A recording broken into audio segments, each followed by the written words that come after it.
ఒక రాష్ట్ర రాజధాని ఇట్లా ఇంత దారుణంగా అయిపోతుంటే ప్రధానిగా ఆయనకి బాధ్యత లేదా? ఈ రాష్ట్రాన్ని పూర్తిగా వదిలేయాలి గాలి.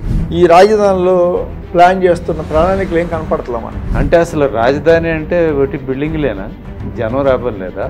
మరి మామూలు చిన్న చిత్తగా జనం రావాలి, అక్కడ కాపురాలు పెట్టాలి, వర్క్ కోసమైనా అక్కడ ఉండాలి అంటే అసలు ఏమి ఎమ్యూనిటీస్ ఉన్నాయి? 10 ఏళ్ళ నుంచి రాజధాని లేని రాష్ట్రం అని. అవును, ఆంధ్రప్రదేశ్ అనేది. అవును. ప్రతిదీ ముఖ్యమంత్రి గారు చెప్పాలి. రోజు వీళ్ళకి బాధ్యత లేదా? వాటికి 2 ఫ్లోర్లు కట్టుకుంటాడో 4 ఫ్లోర్లు కట్టుకుంటాడో కట్టుకునేవ్వాలి. 2 రైతుల ప్లాట్లు డిసైడ్ చేసేసి వాళ్ళకి ఇచ్చేసి వాళ్ళు అమ్ముకుంటామంటే ఇప్పుడు అమ్ముకొనివ్వాలి. మీరన్న 18 నెలల కాలానికి కేంద్ర మంత్రిగా ఈయన పాత్ర.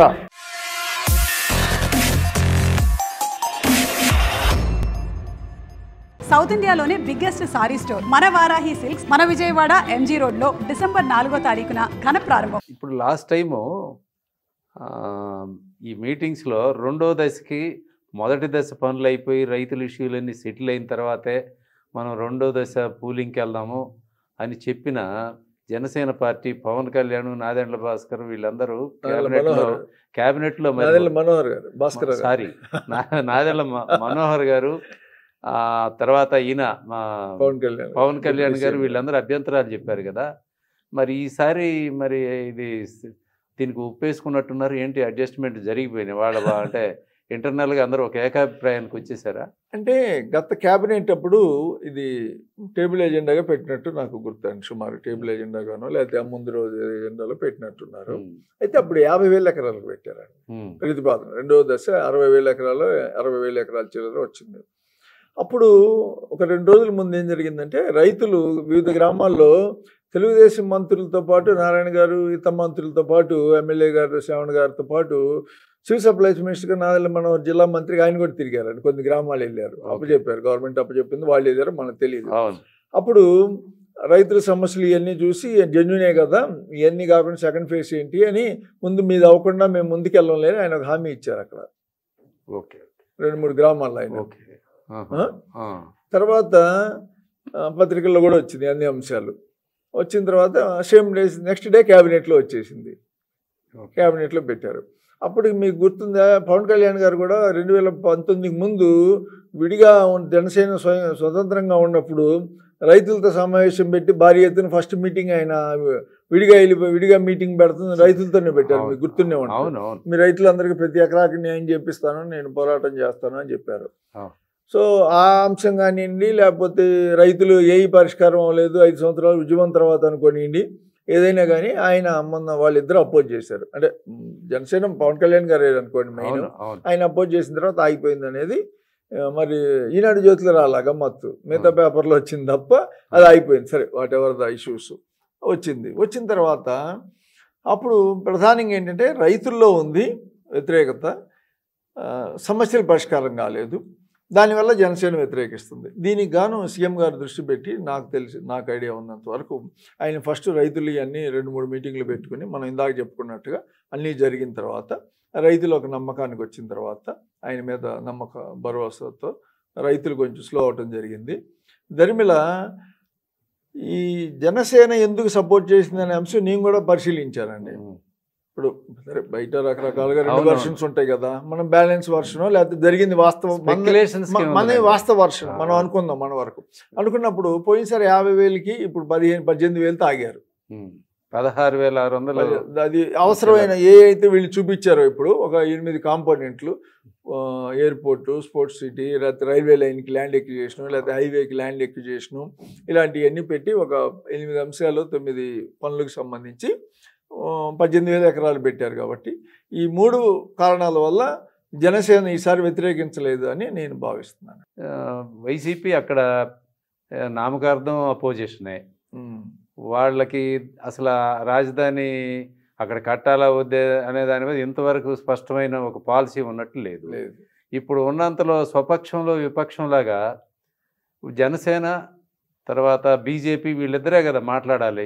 బీజేపీ అసలు ఇప్పటి వరకే మాట్లాడలేదులేండి. రాజధాని విషయంలో భిన్నంగా మాట్లాడింది కానీ లేకపోతే ప్రభుత్వానికి భిన్నంగా వెళ్ళింది కానీ లేదు సందర్భం.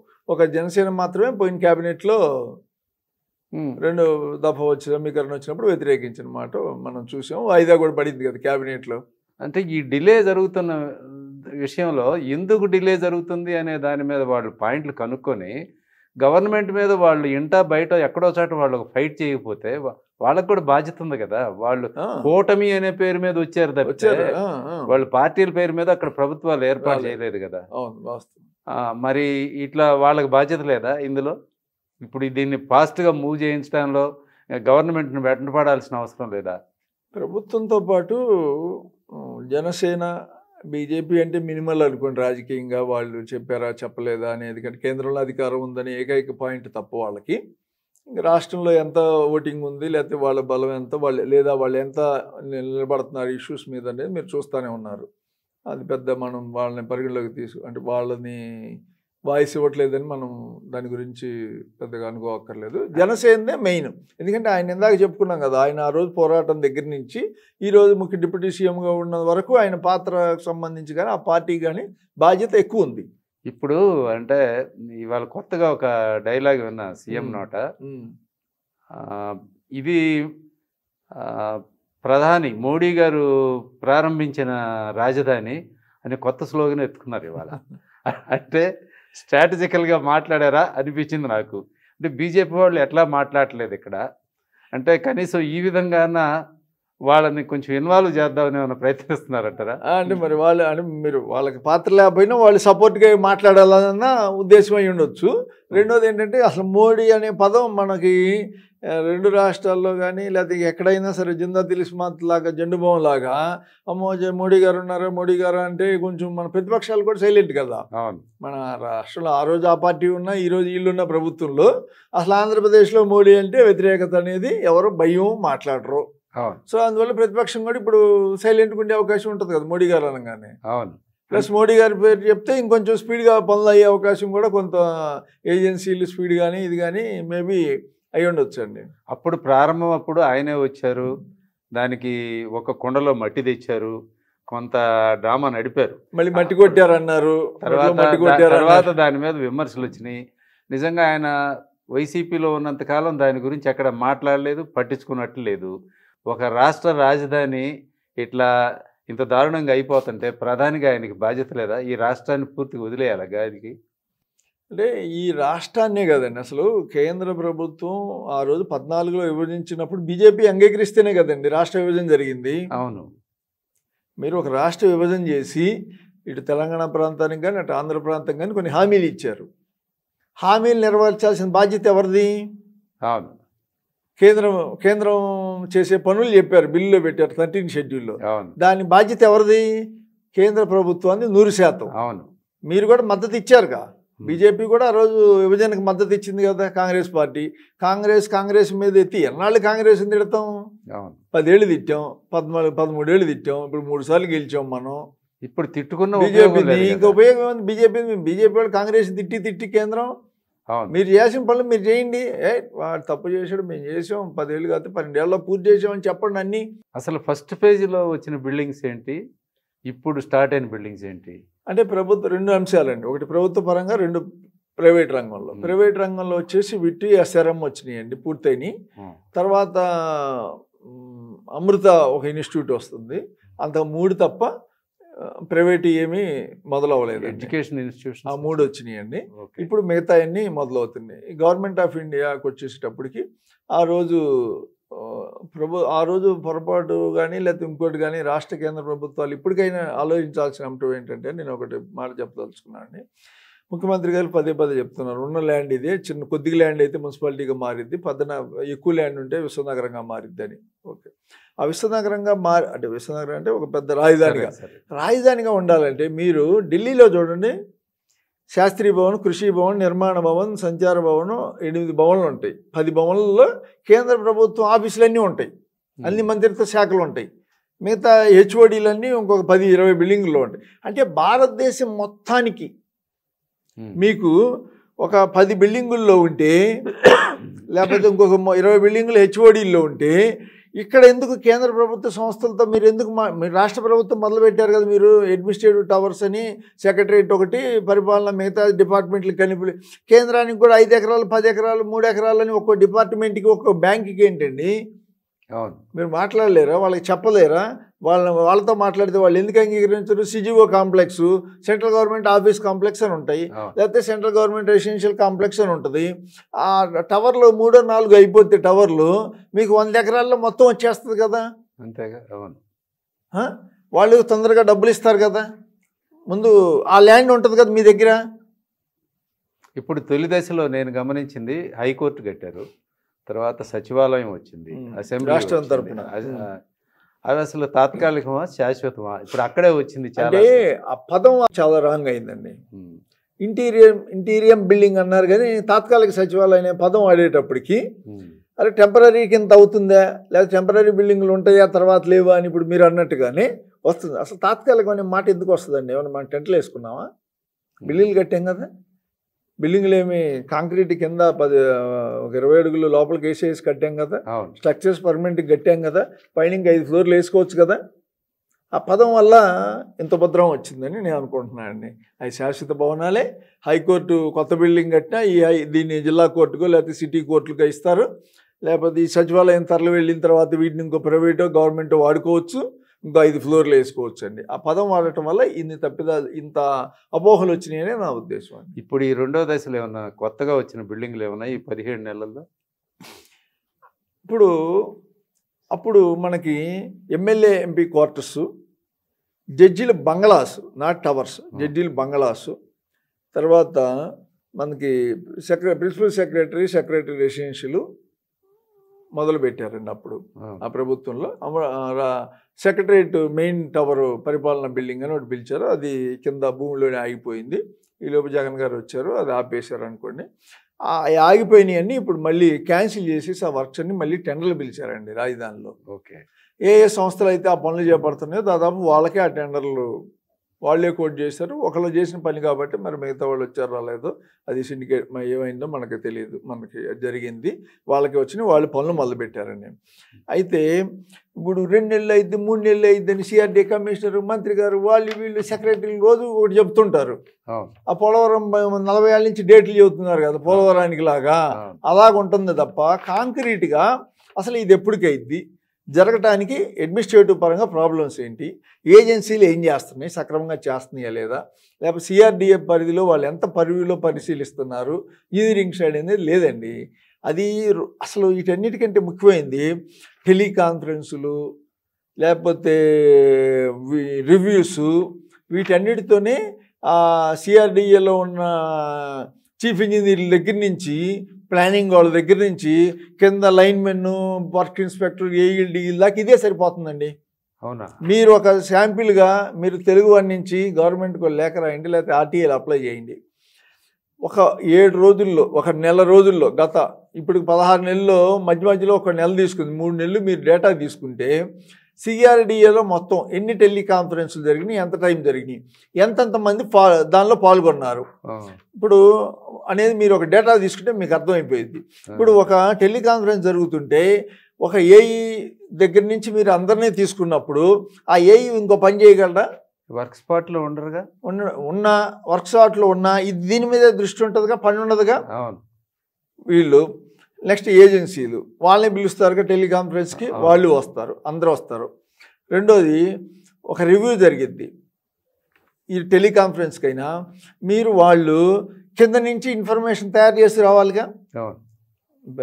ఎవరు సిఆర్డి ఇంజనీర్లు అయితే ఏఈ దగ్గర నుంచి సిఈ దాకా ఆఫీస్లో వర్క్ చేసే వాళ్ళు అందరూ అదే పనిలో ఉండి మీకు ఇన్పుట్స్ తయారు చేయాలిగా. అది తయారు చేసి ఇవ్వాలిగా. అంటే అందరూ దేనిలో ఉంటారు? మీ కాన్ఫరెన్స్ టైంలో బడి ఉంటుంది.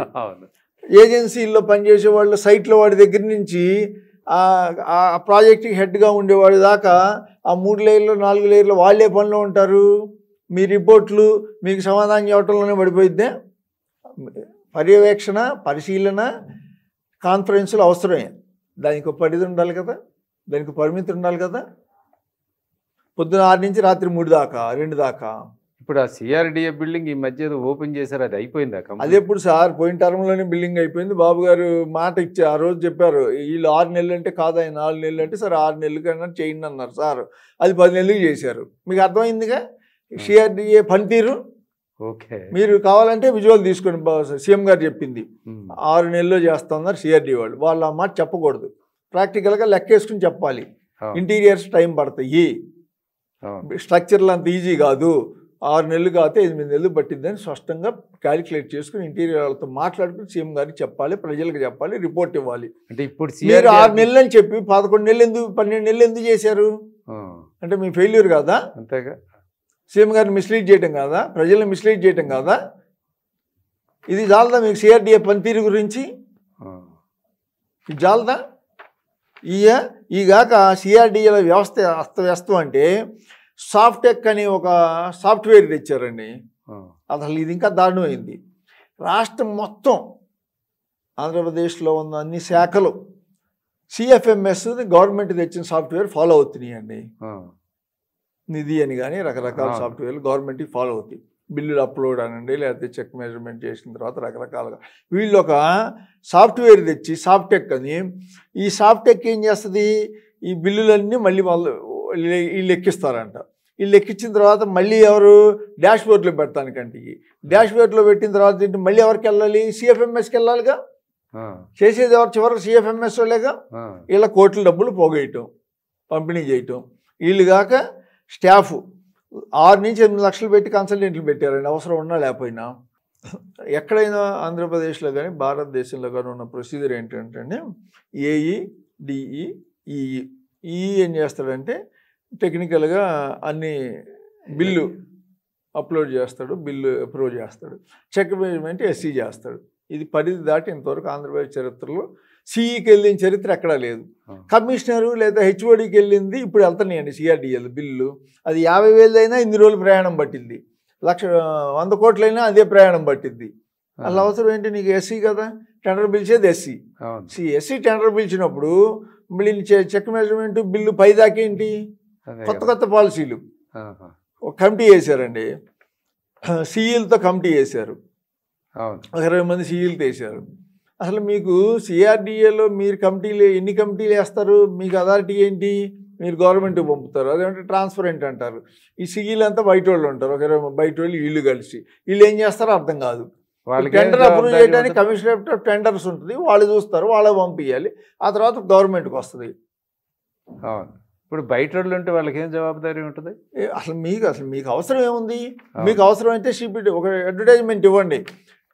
ప్లానింగ్లో, డిజైన్స్లో, ఇంజనీరింగ్లో అనుభవజ్ఞులు, సిపిడబ్ల్యూ, ఇతర సంస్థల్లో, జాతీయ సంస్థల్లో చేసిన వాళ్ళు, సర్వీస్లో ఉన్న వాళ్ళు, రిటైర్ అయిన వాళ్ళు మాకు కావాలి అని తీసుకోండి, హెచ్ఓడిగా పెట్టుకోండి. వాళ్ళని 3 పక్కల వాళ్ళు చర్చ చేయించుకోండి. సూపర్వైజన్ ఏమైనా ఉంటే వీళ్ళు ఎవరు, 20 మంది సిఈలు దాటేంటి, 25 మందిని కమిటీలు వేయటం ఏంటి, ఈ సాఫ్ట్వేర్ ఏంటి, ఈ నుంచి కమిషనర్ సిఈకి లేకపోతే కమిషనర్కి 10 సార్లు బిల్లులు తిరగటం ఏంటి అంటే పని చేయదలుచుకున్నారా, సిఆర్డిఏ పని చేయదలుచుకోవట్లేదా? అంటే ఇప్పుడు అంతా దీన్ని బట్టి కాగితాల వర్క్లను రివ్యూ మీటింగులు తప్పితే అక్కడ జరిగే పనిని జాప్యం చేయటంలో సిఆర్డిఏ సక్సెస్ఫుల్గా పనిచేస్తుందని నేను చెప్పగలనండి. మంత్రి గారు నారాయణ గారు పగలనక రాత్రి కష్టపడతారండి, ఆయన మిస్లీడ్ చేస్తున్నారు ఈ వ్యవస్థలన్నీ. ఆయన తెలుసు కదా, ఆయన అంతా హార్డ్ వర్కింగ్ మ్యాన్. అవును, ఆ మధ్య ఎమ్మెల్యే క్వార్టర్స్ కూడా కంప్లీట్ అయినాయి అని విజిట్ చేసినట్టున్నారు ఆయన. అసలు ఇప్పటికి దాదాపు ఒక ఈ 18 నెలల్లో దాదాపు ఒక 70-80 సార్లు వెళ్ళి ఉంటారు ఫీల్డ్కి కూడా. ఆయన కూడా చెప్పాలి కదా వాస్తవాలు. సార్ అడ్మినిస్ట్రేటివ్ సైడ్ ఈ ప్రాబ్లం ఉంది, లేకపోతే ఇది చేస్తున్నాం మనం, ఇది తప్పు, లేకపోతే ఇది ఒప్పు అని ఆయన చెప్పాలా. లేకపోతే ఆయనకి ఎవరైనా చెప్పే వాళ్ళని అక్కడ అలౌ చేయాలి. చేయనీరు సిఆర్డిఏ నుంచి, అన్నీ వీళ్ళే రకరకాలుగా జరుపుతారు, పనులు జరగనీరు. అవును, అసలు ఇప్పుడు ఏమైనా మెయిన్ రోడ్లు కనెక్టివిటీ ఏమైనా వచ్చిందా అంటే రోడ్డు కండి ఇప్పుడు అసలు వాళ్ళు, నేను అదే చెప్తున్నా, సిఆర్డిఏ ఆలోచన లేదు అంటే ఒక ఇంకొక మెయిన్ ప్రాబ్లం చెప్తాను. ఈ మధ్య టిప్పర్లు పడి గాయాల పాలయ్యి గ్రామాల్లో ఇప్పుడు హైవేల నుంచి 100 లారీలు ఇప్పుడు స్పీడ్ అవుతున్నాయి పనులు. వర్షాలు ముగిసినాయి ఇప్పుడు దాకంటే, వర్షాలండి 6 నెలలు ఎక్స్ట్రా, ఒక 2 నెలలు వర్షాలు ఉన్నాయి, మనకి జాప్యం జరిగింది. పనులు ప్రభుత్వాన్ని కానీ మనం ఎవరిని తప్పుపడటానికి లేదు. 6 నెలలు వర్షాలు కాబట్టి, ప్రపంచంలో ఎక్కడ వర్షాల్లో పనులు చేయరు, 6 నెలలు తీసేయాలి మనం.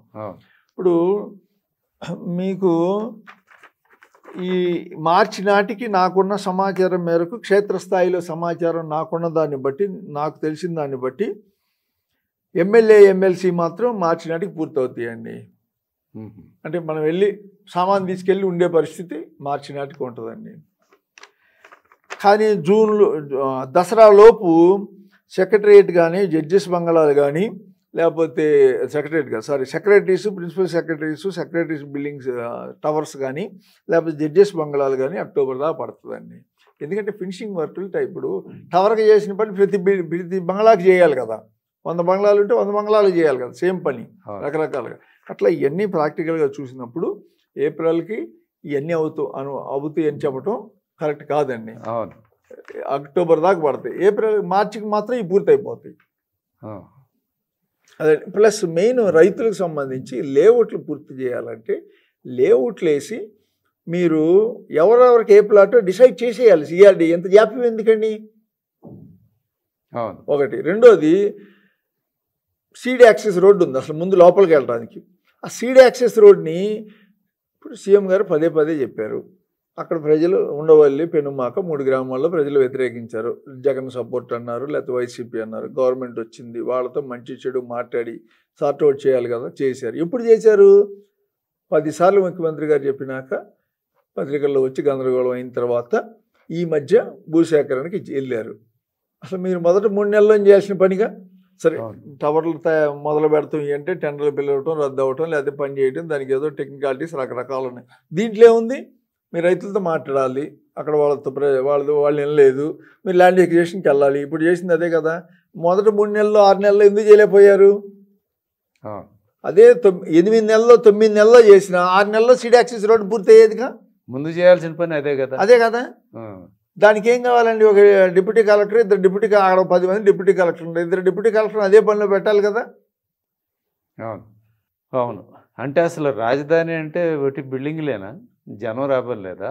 మరి మామూలు చిన్న చిత్తగా జనం రావాలి, అక్కడ కాపురాలు పెట్టాలి, వర్క్ కోసమైనా అక్కడ ఉండాలి అంటే అసలు ఏం ఎమ్యూనిటీస్ ఉన్నాయి? ఏమండి ఇప్పుడున్న గ్రామాల్లో మీరు ల్యాండ్ ఏదైతే ఉందో, గ్రామ కంటాలు ఉన్నాయో లేకపోతే ప్రజల ప్రాపర్టీస్ ఉన్నాయో వాటికి బిల్డింగ్ పర్మిషన్లు ఇవ్వాలండి. వాటికి 2 ఫ్లోర్లు కట్టుకుంటాడో 4 ఫ్లోర్లు కట్టుకుంటాడో కట్టుకొని ఇవ్వాలి. 2 రైతుల ప్లాట్లు డిసైడ్ చేసేసి వాళ్ళకి ఇచ్చేసి వాళ్ళు అమ్ముకుంటామంటే ఇప్పుడు అమ్ముకొని ఇవ్వాలి. అట్లా టైం పడుతుంది కన్స్ట్రక్షన్. సంవత్సరం దాకా లేఅవుట్లు పనులు పూర్తి అవ్వండి. సంవత్సరం పడతాయి, 2 ఏళ్ళు పడతాయి. ట్రంక్ రోడ్లు అని లేకపోతే మెయిన్ రోడ్లు, సబ్ రోడ్లు ఇవన్నీ టైం పడతాయి. సో ముందు మీరు గవర్నమెంట్ కూడా ఆలోచించాల్సింది ఏంటంటే, మీరు హైదరాబాద్ చూసుకుంటే ఆ రోజుల్లోనే ఎంప్లాయీస్ కోసం క్వార్టర్స్ కట్టించారు, ఇప్పుడు కట్టిస్తున్నారు.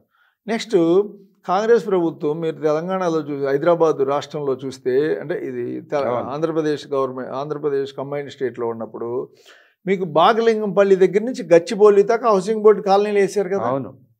దానిలో ఏముంటాయి? ఈడబ్ల్యూఎస్ ఉంటుంది, economically weaker section, lower income group ఉంటుంది, ఎల్ఐజీ, ఎంఐజీ ఉంటుంది, మిడిల్ ఇన్కమ్ గ్రూప్, హెచ్ఐజీ ఉంటుంది. ఇన్ని రకాల 5 కేటగిరీలు పెట్టి ఒక 50 గజాలు ఈడబ్ల్యూఎస్ అని 70 గజాలు, ఎల్ఐజీ 100 గజాలని, 120 గజాలని, ఎంఐజీ 250 గజాలని, హెచ్ఐజీ 300, 500 అని చెప్పి మీకు కూకట్పల్లి హౌసింగ్ బోర్డు ఏషియాలో హైయెస్ట్ హౌసింగ్ బోర్డు, పెద్దది, అత్యంత పెద్దది. ఎన్ని ఫేసులు? 9 ఫేసులు వేసారు, వేసి పెట్టారు.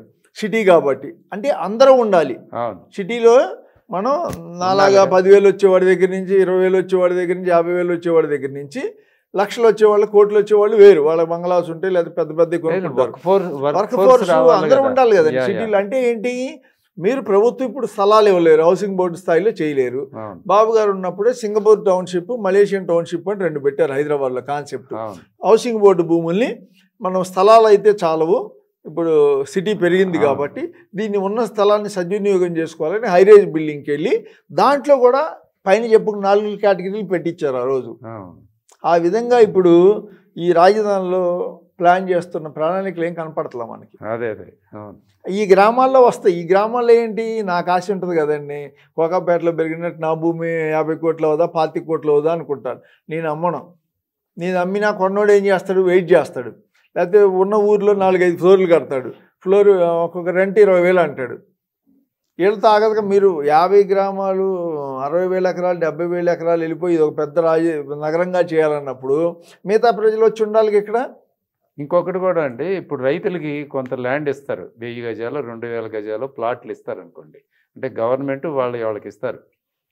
అయితే వాటి మీద వాటిని చిన్న ముక్కలుగా చేసి అమ్ముకోవడానికి, అంటే ఒక ముక్క ఏదైనా కొద్ది అవసరం ఉందనుకోండి, వాడు ప్లాట్ అంతా అమ్ముకోడుగా.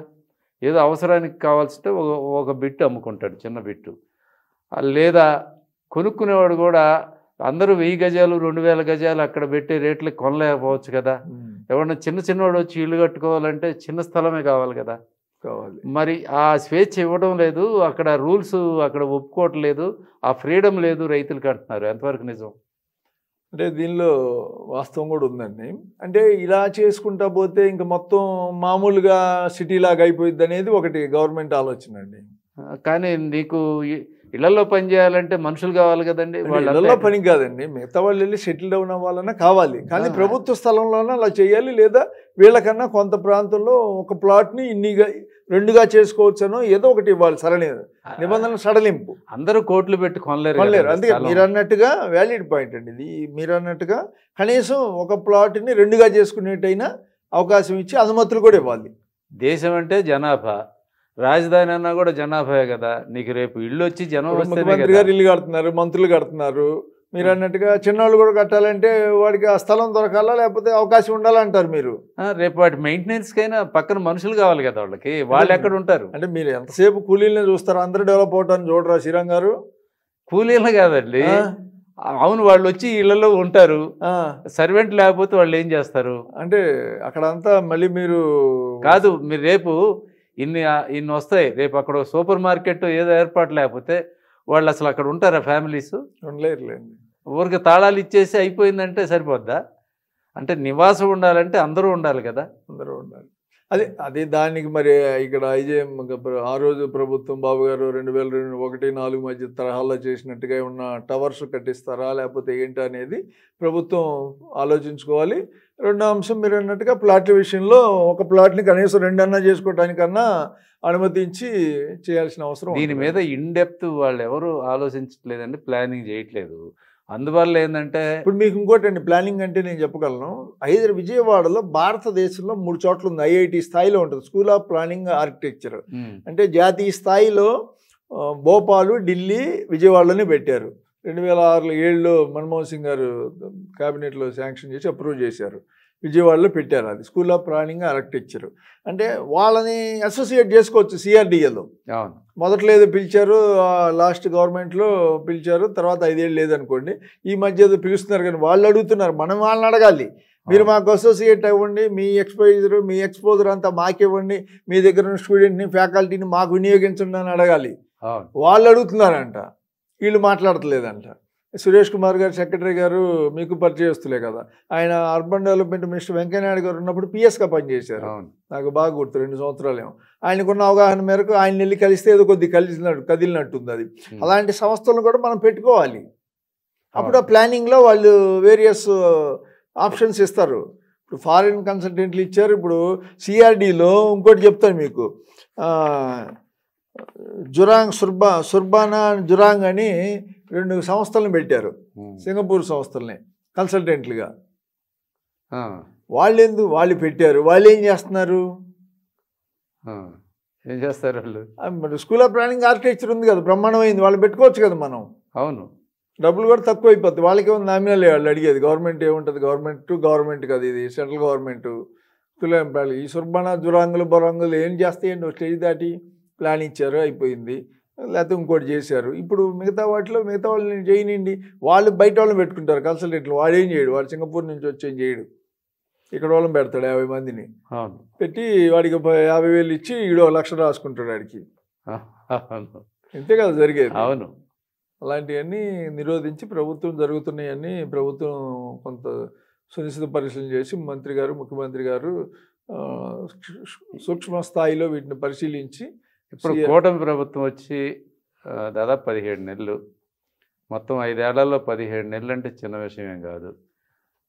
ఇప్పటికీ ఇదే తరహాలో ఇంకా ముందుకి వెనక్కి వెళ్తూ ఉంటే జనంలో కాన్ఫిడెన్స్ బిల్డప్ చేయకపోతే చూసేవాళ్ళకి ఉత్కంఠగా ఉంది. మళ్ళీ రాజధాని వస్తుందా, జరుగుతుందా, లేకపోతే దీన్ని మళ్ళీ లేట్ చేసి దీన్ని కట్టలేకపోతే రేపు ప్రతిపక్షంగా ఉన్నవాళ్ళు లేకపోతే వైసీపీ వాళ్ళు దీన్ని టూల్గా తీసుకొని రేపు మళ్ళీ వాళ్ళు క్యాంపెయిన్ మొదలు పెడతారు కదా. మీరు ఫస్టే చెప్పారు ఇది 10 ఏళ్ళ నుంచి రాజధాని లేని రాష్ట్రం అని. అవును, ఆంధ్రప్రదేశ్ అనేది. అవును, 5 ఏళ్ళు తర్వాత 10 ఏళ్ళు కూడా ఇంకో 5 ఏళ్ళు కొనసాగిద్దాం చెప్పలేము. ఇది అలా అయితే అలా కాకుండా అలా జరగకుండా ఉండాలి అనేది ముఖ్యమంత్రి గారి మోటివ్గా మనకు ఉందండి. అంటే ఈ ఇష్యూని మళ్ళీ వాళ్ళకి ఎందుకు టూల్గా ఇవ్వాలని, టూల్గా అంటే వాళ్ళకి టూల్గా ఇవ్వడం అనేది వదిలేసండి, అది రాజకీయం. ఇప్పుడు పాపం రైతులు వాళ్ళు నమ్మే కదా ఇంత చేశారు, వాళ్ళు ఒక పక్క అన్యాయం అయిపోతారు, ఇంకో పక్క రాష్ట్రంలో జనాభా అందరికీ ఇప్పుడు సినిమా చూస్తూ ఉన్నారు, అందరూ ఉత్కంఠగా ఉన్నారు. ఎందుకంటే ఆ రైతుల బాధలు వాళ్ళు ఒకరోజు అండి 5 ఏళ్ళు ఎవరైనా దీక్షలు చేసి ఉద్యమాలు చేస్తారు పాపం. వాళ్ళ రాజధాని కట్టడానికే కాదు, వాళ్ళ జరిగిన అన్యాయం నుంచి వాళ్ళకి న్యాయం జరగాలనే కదా వాళ్ళు అన్ని రోజులు మీరు ఇప్పటి వరకు వాళ్ళకి భరోసా ఇచ్చి వాళ్ళతో పాటు సెయిలై చేశారు. ఇక్కడ మనకిద్దరు కేంద్ర మంత్రులు ఉన్నారండి, రామ్మోహన్ నాయుడు గారు, పెమ్మసాని చంద్రశేఖర్ గారు. పెమ్మసాని చంద్రశేఖర్ గారు ఏమో గుంటూరుకి రిప్రజెంట్ చేస్తారు, అంటే రాజధాని ప్రాంతానికి ఆయనే ఎంపీ, ఆయనే కేంద్ర మంత్రి. ఇప్పుడు సీఎం గారు ఇన్ని చూస్తున్నారు, ఇన్ని చెప్తున్నారు, వాళ్ళకి బాధ్యత లేదా? ఆయన పార్లమెంట్లో చట్టం చేస్తామని చెప్పి మనం కూటమి చెప్పింది, అవును, ఆయనకి బాధ్యత లేదా? అవును, ఆయన లీడ్ తీసుకుని, లేకపోతే లీడ్ అక్కర్లా, ఆయన ఫాలోఅప్ చేయాలి. లీడ్ ఏంటి? ఫాలోఅప్ చేయాలి, ఆ స్థాయి కాదు, ఫాలోఅప్ చేయాలి. ఫాలోఅప్ చేసి ఆయన చట్టాన్ని తీసుకురావడానికి ఎన్నిసార్లు వెళ్ళి కేంద్రాన్ని కలిశాడు. కేంద్ర మంత్రి, ఆయన సహాయ మంత్రి, కేంద్ర పార్లమెంటరీ అఫైర్స్, లెజిస్లేటివ్ మంత్రి, పట్టణాభివృద్ధి శాఖ మంత్రి, వీళ్ళని ఎన్నిసార్లు కలిశాడు ఆయన ఈ చట్టం చేయాలనే అంశంలో? వీళ్ళందరిని తీసుకెళ్ళో లేకపోతే రాష్ట్ర ఎంపీలని తీసుకెళ్ళో? తాజాగా అంటే ప్రతిదీ ముఖ్యమంత్రి గారు చెప్పాలి రోజు వీళ్ళకి బాధ్యత లేదా? రాష్ట్రం నుంచి ఇద్దరే కేంద్ర మంత్రులు. రవి గారు ఇప్పుడు తాజాగా నారాయణ వల్ల కొద్ది స్లో అవుతుందని మరి ఫీడ్బ్యాక్ వచ్చిందో, ఆయనకు వర్క్లోడ్ ఎక్కువ అయింది అనుకున్నారో కానీ ఇప్పుడు పెమ్మసాని కూడా ఇందులో ఇన్వాల్వ్ చేసి ఈ మధ్య గో హెడ్ అని చెప్పారని ఆయన కొంచెం అది 3 man కమిటీ అని రైతుల విషయంలో మాట్లాడటానికి రైతుల విషయం శ్రావణ్ కుమార్ గారు, మన పెమ్మసాని లోకల్ ఎమ్మెల్యే శ్రావణ్ గారు, ఎంపీగా ఉండి కేంద్ర మంత్రిగా ఉన్న పెమ్మసాని గారు, ఈయన నారాయణ గారు అడ్జస్ట్ చేస్తుంది. వీళ్ళిద్దరితో 3 man కమిటీ వేశారండి. కమిటీ రైతులతో 2-3 సార్లు మాట్లాడింది. వాళ్ళు కూడా చెప్పారు చట్టం గురించి. వాళ్ళు ఇప్పుడు అడిగేదాకా మీరు ఏం చేశారు, ఎందుకు జాప్యం అవుతుంది, మీరు ఎందుకు పట్టించుకోలేదు? మీరన్న 18 నెలల కాలానికి కేంద్ర మంత్రిగా ఈయన పాత్ర ఏం చేశారు? ఈయన ఏ స్టేజ్లో ఉంది చట్టం? అసలు డ్రాఫ్ట్ అయిందా లేదా? మీరు దాన్ని పార్లమెంట్లో చట్టం చేయాలంటే అంత ఈజీ కాదు కదా. ఇప్పుడు ఏదో అక్కడ అమరావతి నోటిఫై చేయటం ఒకటండి, అమరావతి రాజధానిగా ప్రకటించడం ఒకటి. ఎందుకంటే 10 ఏళ్ళు హైదరాబాద్ కంబైన్ స్టేట్ ఉన్నప్పుడు అక్కడికి వెళ్ళారు వీళ్ళు, అక్కడికి ప్రభుత్వం వెళ్ళిపోయింది, అక్కడి నుంచే పాలన చేసుకుంది, హైదరాబాద్ అయిపోయింది 10 ఏళ్ళు ఇష్యూ హైదరాబాద్ గురించి. రెండవది జగన్మోహన్ రెడ్డి వచ్చినాక 3 రాజధానులు అన్న తర్వాత ఆయన చట్టం చేశారు, అసెంబ్లీలో చట్టం అయింది, కేంద్రానికి వెళ్ళింది, సో కోర్టు ఆపింది. సో యాంబిగిటీ ఉన్నందువల్ల కేంద్రం రాజధాని ఏదంటే ఏం చెప్పట్లేదు వాళ్ళు కూడా. నో, ఇది అమరావతి అని కాసేపు లేదని ఉందని చెప్పారు మనకు ఆర్టీఐ ద్వారా కానీ కోర్టుల్లో కానీ రకరకాలుగా. సరే, కూటమి ప్రభుత్వం వచ్చింది, సిఆర్డీఏ పనులు మొదలవుతుంది, రాజధాని పనులు మొదలైనప్పుడు కేంద్ర స్థాయిలో ఆర్థిక అంశాలు ఇవన్నీ ముఖ్యమంత్రి గారి స్థాయిలో 1-5 సార్లు తిరిగి ప్రధాని లేకపోతే అమిత్ షాని లేకపోతే నిర్ణయాత్మక శక్తిగా ఉన్న అమిత్ షాని, ఆర్థిక మంత్రి నిర్మలా సీతారామన్ కలిసి ఈ స్టేజ్కి వచ్చింది అనుకున్నాం. చట్టం గురించి ఆయన చెప్పుంటాడు, డబ్బుల విషయాలు అంటే మీరు అడిగితే ఇస్తారో ఎవరో తెలియదు కాబట్టి మిమ్మల్ని తప్పుపట్టలేము. మీరు చట్టం చేయటం ఒకటి, అమరావతి రాజధానిగా డిక్లేర్ చేయటం ఒకటి, కేంద్రం గెజెట్ ఇవ్వటం ఒకటి. రెండో అంశం చట్టం చేయటం. రాష్ట్ర రాజధానికి ఎక్కడ చట్టం చేసిన పరిస్థితి కేంద్రంలో లేదు. ఎందుకంటే ఏ రాష్ట్రం రాజధాని వాళ్ళు పెట్టుకున్న తర్వాత ఇప్పుడు మనకు జార్ఖండ్ రాష్ట్రంగా వెళ్ళిపోయింది, ఛత్తీస్గఢ్ ప్రత్యేక రాష్ట్రంగా వెళ్ళిపోయింది. అవన్నీ రాజధాని నుంచి దూరంగా వెళ్ళి వాళ్ళు అడిగిన రాష్ట్రాలు వాళ్ళు రాజధాని ప్రకటించుకున్నారు, దానికి కేంద్రం నోటిఫై చేసింది. ఇక్కడ పెక్యులర్ సిచ్యువేషన్ ఏంటంటే 3 రాజధానులు ప్రకటించారు కాబట్టి రేపు మళ్ళీ ఇది రాజధాని కాదు అంటే మా పరిస్థితి ఏంటి అనేది రైతుల దగ్గర నుంచి అందరికీ ఉంది.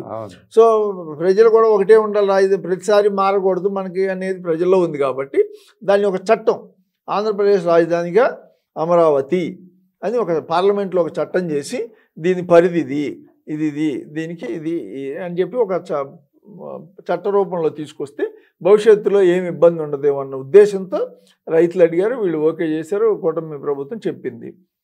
ఇప్పుడు ఆ దిశగా ఏమీ లేదు కదా, మళ్ళీ రైతులు వచ్చి అడిగేదాకా ఎందుకు? అదే కదా. మీరు ఏదో ఇప్పుడు ఒక రోజులో అవ్వదు, సంవత్సరాల్లో కూడా అయిద్దని నేను అంటలా. మీ ప్రభుత్వం ఉన్నా కూడా జాప్యం జరుగుతుంది, కేంద్రంలో ఉన్న ఒక 2 ఏళ్ళు పట్టిద్ది అనుకున్నాం. ఇప్పటికి ఏ స్టేజ్ అనేది చెప్పే పరిస్థితి లేదుగా స్థానిక ఎంపీకి. మొన్న ఎన్నికల ముందు ఆల్మోస్ట్ ఆల్ బీజేపీ లీడర్స్ అందరూ సెంటర్ నుంచి వచ్చిన వాళ్ళు అందరూ అమరావతి రాజధాని అని చెప్పేసి అంటే వాళ్ళు చెప్పారండి, వాళ్ళని తప్పు పట్టకూడదు. ఎందుకంటే వాళ్ళ కేంద్రంలో 100 అండి, రాష్ట్రంలో 2.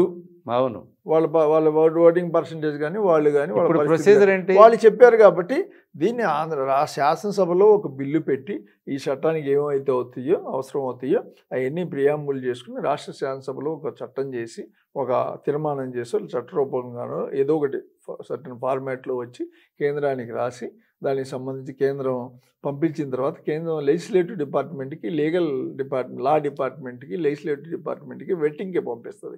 హోమ్ మినిస్ట్రీకి వెళ్ళాలి ఫస్ట్. ఇప్పటివరకు జరగలేదు. ఇప్పటివరకు ఏం జరిగింది మీరు చూస్తున్నారు కదా. సో ఏతావాత నాకు తెలిసిన సమాచారం, నేను అబ్జర్వ్ చేసిన దాన్ని బట్టి, లేదా మీరు చెప్పిన దాన్ని బట్టి, మీకు వచ్చిన ఫీడ్బ్యాక్ని బట్టి, ఫీల్డ్లో ఉన్నదాన్ని బట్టి, ఈ రైతుల అంశం ఒకటి, ఈ చట్టం చేసే విషయం ఒకటి, పన్నుల్లో జాప్యానికి కారణాలు లోతుగా విశ్లేషణ చేయటం, కేంద్ర సంస్థలకి టవర్స్ నిర్మించే విషయంలో కానీ ఒక శాస్త్రీయ దృక్పథంతో వెళ్ళి వాస్తవిక ఏం జరుగుతుంది ధోరణితో వెళ్ళినప్పుడే ఇది 3 ఏళ్లలో మనం పిలిచిన శాశ్వత అసెంబ్లీ, శాశ్వత హైకోర్టు, శాశ్వత సెక్రటరియట్ బిల్డింగ్లు పూర్తయ్యి ఈ అన్ని రకాల ఫెసిలిటీస్ వచ్చి అప్పుడు ప్రజల్లో ఒక కాన్ఫిడెన్స్ క్రియేట్ అయ్యి సెకండ్ ఫేజ్కి వెళ్ళే అవకాశం ఉంటుంది తప్ప, లేకపోతే ఇది ఇలాగే జాప్యం జరిగే అవకాశం, ప్రమాదం ఉందనేది భావన. ఓకే, మళ్ళీ కొద్ది రోజులు ఆగి అసలు దీని ప్రోగ్రెస్ చూసాక మళ్ళీ కలుద్దాం రవి గారు. చాలా వాల్యుబుల్ సమాచారం వచ్చింది. Thank you. సౌత్ ఇండియాలోనే బిగ్గెస్ట్ సారీ స్టోర్ మన వారాహి సిల్క్స్ మన విజయవాడ MG రోడ్లో డిసెంబర్ 4వ తారీఖున ఘన ప్రారంభం.